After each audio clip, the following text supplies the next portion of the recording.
Хаяо. За сайн уу манайхаа шинэ бичлэгээр уулзчаад баяртай байна. Энэ удаад би Фужи уулын нэг өдрийн аялал яваад ирсэн бичлэгээ та бүхэнд хүргэх гэж байна. За тэгээ Шибуя Экинээс ах эгч хоёроо авчаад Фужи уулын чиглэл рүү явсан. За бид нэр очихдоо болохоор газар үзэж харангаа энгийн замаар буюу хурдны замаар биш энгийн замаар явж байгаа.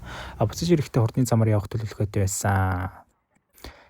За энэ харагдаж байгаа нь болохоор Яманакако гээд Фужи уулын бэлд байрладаг ийм нуур байгаа.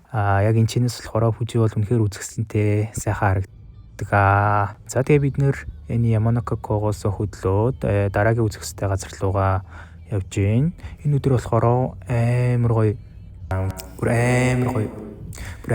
цэлмэг өдөр байсан. Тэр гайхалтай. Яг бид нэр зориулсан юм шиг. За тэгээ дараагийн очисон газар маань Ошинохаккай Кагамике. Энэ нь болохоор одоо Фужи уулаас урсж байгаа цас мөс нь хайлаад дуусж байгаа. Тэр нь болохоор газарт шингээд ингээд цэвэрлэгдээд тэгээд ийм 8 ширхэг ийм гоё цүрмийг бий болгосон байдаг юм байна лээ. За энэ нь болохоор яг л ийм тойл шиг тунгалаг өөрийгөө толдмоор ийм гоё цүрэн байдаг. Тэгээд яг энэ дотор нь сэлж байгаа загаснууд нь хүртэлтэй шууд ингээд сэлж байгаа нь харагддаг ийм гоё газар байна.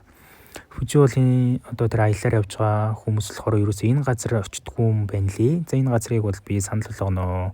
Энэ болохоор яг нөө дэлхийн өв билүү те. Тэр нь бүртгэлтэй байдаг ийм газар юм байна лээ. Та нар ч гэсэн Фужи уул руу те аяллаар явхаар бол энэ газар заавал ч хөшж үзээрэй гэж хэлмээр байна.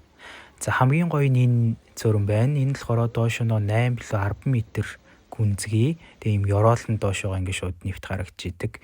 Ийм гоё байгаль үзэсгэлэнтэй гоё сайхан газар байна. За ийшээ та нар заавал очиорой гэж хэлмээр байна.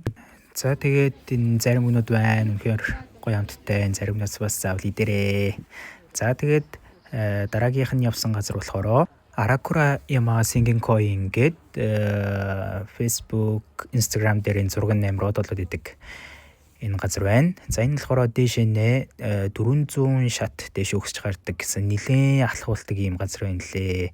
За яг нөгөө дээд өргөл дээр байрладаг зураг авах спот дээр ирсэн байна. Энэ газар бол би анх удаа ирсэн. Гэхдээ энэ чинь нөгөө сакура гарах цагаар ирвэл надад илүү гоё тохиромжтой юм шиг санагдсан. За тэгээд бид нэр дараагийнхаа газар руу явж байна. Замдаа энэ гоё өндөр цастай уулууд харагддаг ийм гоё өндөрлөг цэг байд юм элэ. Энэ дээр бас хальт зөксөд бичлэг хийсэн байна. За тэгээ явж исэн чинь пермтэй таарсан. Нэг л үнэр нь нэг сонио өөр үнэртэй л явцсан чинь энэ пермээсаа хөрх өхрөнүүд харагдж байна. За тэгээд замдаа нэг юм идэж авчгаад дараагийн газар буюу Шираито но Таки гэдэг ийм газар ирсэн байна. За Шираито гэдэг нь болохоор цагаан утас гэсэн утгатай. За Таки гэдэг нь болохоор хүрхрээ байгаа. За Шираито утас гэдэг нь болохоор нэг энэ хүрхрээ маань болохоор олон жижиг утас шиг ингэ салаалж урсдаг. Тэгээ энийг ийм тороо утастай зөвлөлөө Шираито гэж нэрлсэн юм байлээ. За энэ бас нөгөө ЮНЕСКО-гийн дэлхийн өв тэ тэрэнд багтсан байт юм байлээ. За энэ надад лав 100 тэгээд намар ирүүл үнэхээр гоё харагдах юм шиг санагдсан.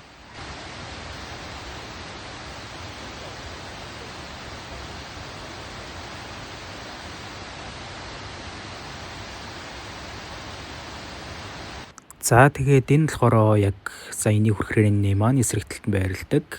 Яг энэ чинээс бас Фужи уул маань амар гоё харагддаг юм байлээ. Энд чинь ингээд зураг даруулаад бичлэг хийвэл бас үнэхээр гоё харагдахаар ийм хэсэг байсан.